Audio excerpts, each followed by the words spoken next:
Se la volta scorsa vi ho portato a Roma con la mia carbonara, oggi vi porto in Sicilia con la mia cassata infornata. Ricotta di pecora in planetaria. Zucchero. E ora giretto in planetaria. Gocce di cioccolato.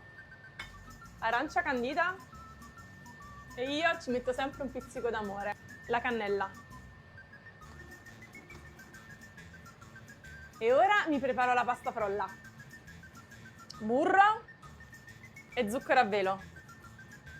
Andiamo col tuorlo d'uovo. E ora ci metto il mio segreto. Limoncello. Questa va a riposo per 12 ore. 12 ore dopo la nostra pasta frolla avrà questa consistenza.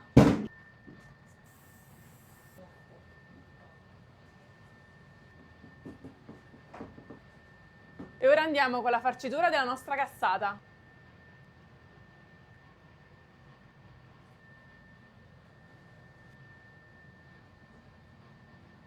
Andiamo in forno. Fuori dal forno impiattiamola.